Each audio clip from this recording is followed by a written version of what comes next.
Illinois, and you add them all together, that's 116 million people, and then you cram them all into a space the size of the state of Maine. That would be Bihar. Bihar. There are 2,850 people living per square mile. Some of you own a square mile, right? That's Bihar, India. 54% of the people are at or below the poverty line, right? It's one of the poorest places on earth. The average income for someone who lives in Bihar is around 36,000 rupees, which translates to somewhere between $550 and $650 per year. That's Bihar, India. It's a place where the caste system has officially been abolished, yet is still to some extent in practice. The people we seek to serve there were formerly called Dalits. They were the outcasts, the untouchables, if you will. And that designation has disproportionately affected women over men. About 44% of women in Bihar are illiterate. The folks that we're going to talk about tonight, you might call them the outcasts, they're cast off, they're the forgotten, they're the ignored. Use whatever label you want. We're seeking to help a people who in so many ways have been forgotten, left at the side of the road. And so with that in mind, we hear a story that's been a part of our faith tradition forever. It's this beautiful story that many of us, if you've been around the church, you learned this in Sunday school, you know about the Good Samaritan, right? And so we hear that story. I invite you to follow along either on the screen or in your bulletin. Jesus shared with the group gathered, a man was going down from Jerusalem to Jericho and fell into the hands of robbers who stripped him. They beat him and they went away, leaving him half dead. Now by chance, a priest was going down the road, and when he saw him, he passed by on the other side. So likewise, a Levite, when he came to the place and saw him, passed by on the other side. But a Samaritan, while traveling, came near him, and when he saw him, he was moved with pity. He went to him and bandaged his wounds, having poured oil and wine on them. Then he put him on his own animal. He brought him to an inn, and he took care of him. The next day he took out 2 denarii. He gave them to the innkeeper, and he said, "Take care of him, and when I come back, I will repay you whatever more you spend." Jesus asked, "Which of these 3 do you think was a neighbor to the man who fell into the hands of the robber?" He said, "The one who showed him mercy." And Jesus invited them, Go and do likewise." Folks, if you've been around the church for a while, or if you've contemplated your faith for a while, you know in the story of our faith that again and again, Jesus tells stories like this. We hear stories again and again how Jesus goes to the most marginalized and invites us in so many ways to do the same, those who are outcast. This story right here is a story we're being invited into in Bihar. We're invited to be that Good Samaritan. I talked with Dave Wongard, who some of you know, dear friend of mine who served our congregation. He was so delighted. He was just bubbling that we were entering into this partnership. And Dave, he said, "Hans, when you tell the Good Samaritan story, tell Calvary that they are the Good Samaritan. In fact, rename your church. Call it Good Samaritan Lutheran Church. Because I've seen them do it again and again. From quilts to kits," he said, from packing bags of food. This is Good Samaritan Lutheran Church. And so, folks, tonight we're going to do something a little different. You're not going to hear a big, long sermon from me. In fact, you're going to hear something far more interesting. You get to listen to Daniel, who's going to share with us tonight about the people of this place called Bihar. And notice the pictures up there, beautiful pictures. Daniel.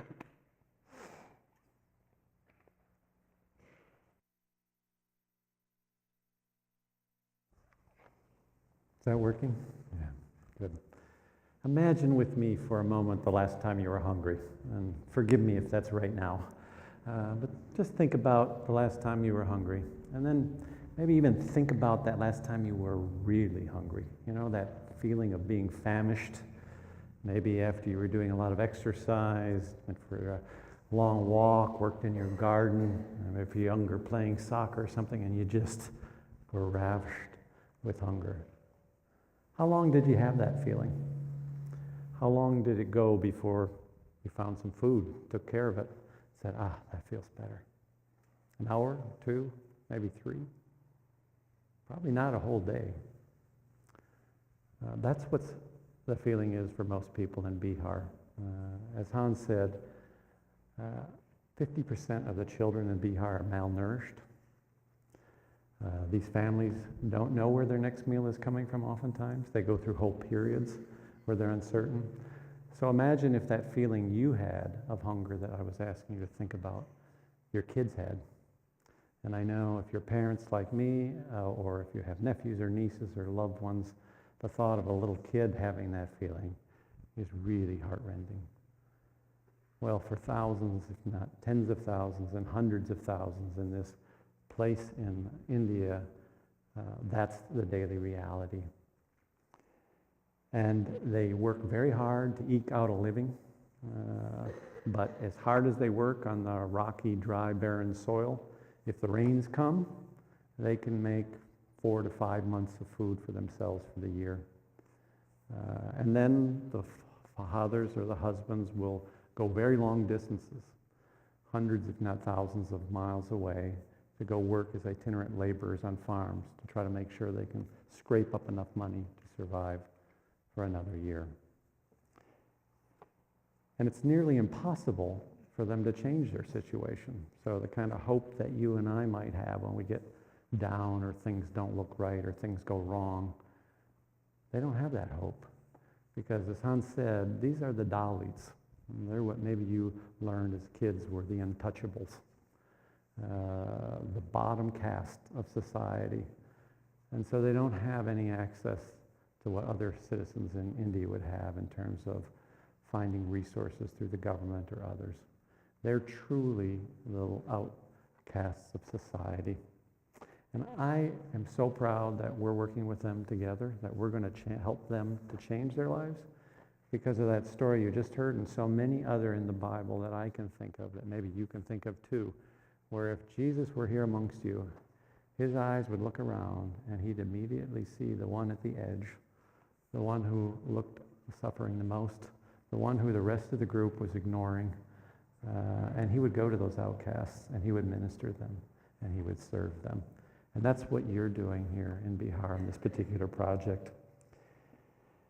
I visited there about a year ago, and I'll just try to give you a little picture of this. Come on a little journey with me. You fly into Calcutta, a teeming city, just bustling with millions of people crammed into this city, all different colors, noises, flavors, rickshaws, with taxis, with trucks, with people on bicycles, all mixing in the streets, honking, loud noises. And then you get on a train at the station where people are living, because the train station becomes a place for many of the homeless people to live, going to bathrooms right there in the station. I mean, there's no bathrooms, they're just defecating into the train tracks and others because people are so poor. And you get on a train and you follow me for 8 hours up on a long winding track to Bihar. And then you get off there and you get in a car. It's going to have to be a 4-wheel drive because the roads are terrible. And you're going to drive for an hour or two. And then you're going to get to the end and you say, where's the road? because you wouldn't think there was a road there. It's not like the farm roads around here where you see nice two ruts that take you to that place, but it's actually, you're not sure how they know where they're going, because they obviously are avoiding the big rocks and the bushes and other things, but they're finding their way. About what they can see is a little bit of a dusted off area becomes the road to these villages. And you get to the end of these villages in this far off place, and you're greeted by sound and color of people coming out to greet you in their saris, colorful saris, kids smiling and running up to the car, and little music being played on some little handmade instruments, and they're singing along and clapping and welcoming you to their village. And they're welcoming you because you supported them in a Lutheran World Relief Project. And you sit down with them and you start talking to these women, and they start telling you about what's changed in their lives. And I'll tell you about one woman that I talked to. Her name was Mina. She said 5 years ago they didn't have enough food to feed their families. They grew 3 to 4 months of their food for the year, and then as a whole family they would pick up to go around the country to try to find work until they'd come back when the rainy season was coming again to try to plant crops to get them through the year. Their kids would eat a diet of rice with little leaves in it to make a little bit of a gruel, and that was basically their meal every day, which is partly why these kids are so malnourished. Lutheran World Relief, she said, came to us. They taught us how to grow vegetables. They taught us how to use the water we had to conserve it, to plant effectively, to come together as a group of women to save the little money we had so we could start making micro loans to each other, so we could get the things we needed to help us to improve our situations.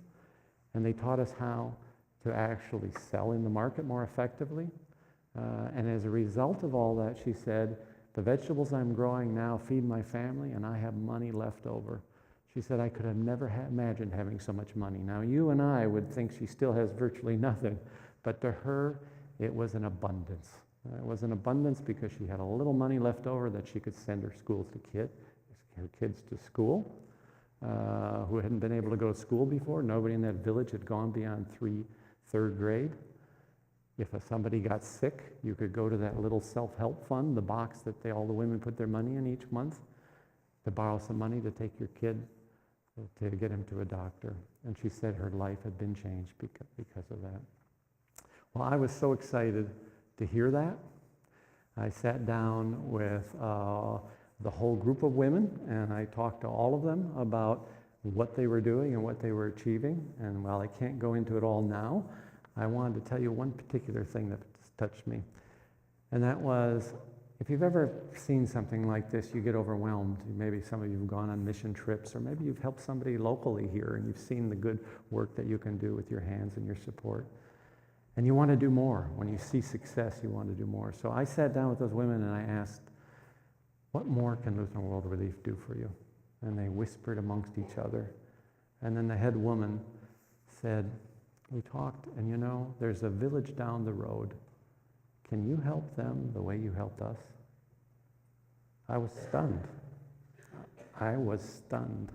I couldn't imagine if I had come to any American place, a school or a community group or something, and I said to that American community group, what more can we do to help you? I'm sure they'd had a long list. This group said, we're feeding our families. You helped us tremendously, but those people down the road, they need you more than we need you. Can you help them? I felt Christ was in the midst of that.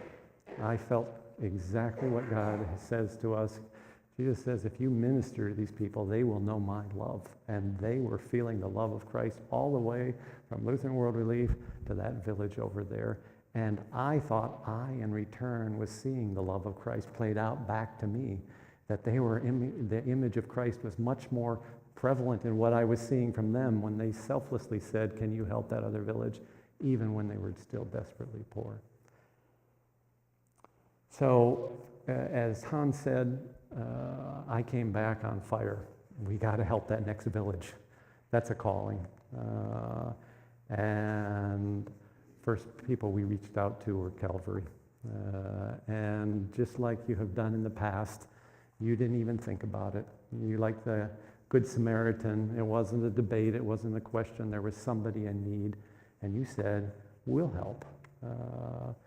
And I just think that's so powerful. I also, having come from the Midwest as well, I'm not surprised, because I know when you live in a place like Minnesota, when the winters get long, if you're driving around and you see somebody in a snowbank in the ditch, most of you don't go through a long calculation of, well, is that somebody I know? Could it be dangerous if I help that person? You see a person in need and you stop and you do what you can to help pull them out. That's what Christ wants us to be doing. And I'm so thrilled that you are living Christ's love out with us as we experiment together how we can reach those next villages in India.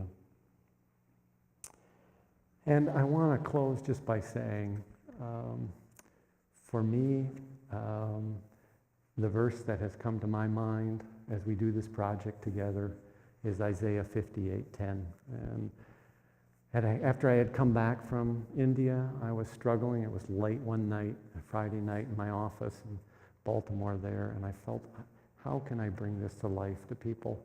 I need more spiritual guidance to really wake people up, because we need to do this in a big way. It's not just one more village there, it's many villages that need our help. And how can I get people excited about that? And it was about 10 o'clock on a Friday night. I should have been going home to my family, but I said, I'm just going to look in the Bible a little for some inspiration. And I came across 58:10, Isaiah, which I'd never seen before. And it says, if you pour yourself out for the hungry and satisfy the desires of the afflicted, then your light shall rise in the darkness, and your gloom shall be as noonday. And I thought, that's the message God is giving us. That's it. This isn't about just how can we help somebody in need in a far-off place that's suffering so greatly. It's how does God help us when we do that. It's how together in a relationship with these people in Bihar do we both grow through God's love and His Spirit. And what He's saying is, I will not be surprised that if everybody in this church doesn't have something in their family, extended family or something else, some loss, some sadness, some grief, some depression, some addiction, something else that's troubling you or your families or others, God is saying if we reach out to pour ourselves out for others who are hungry and afflicted, our gloom will be as noonday. He is going to lift a burden from us. So I am so thankful that you're willing to step out boldly, to do something big. We've never done this before at this scale. To do something together, not just by ourselves, but as a group of churches in partnership to change the lives of these people. And as I said earlier, it's not just changing their hunger now, it's actually changing it for a lifetime. And it's going to impact not just them, but their children's and their children's children. And that's the world that God envisioned for us. Thank you. All right. Thank you, Daniel.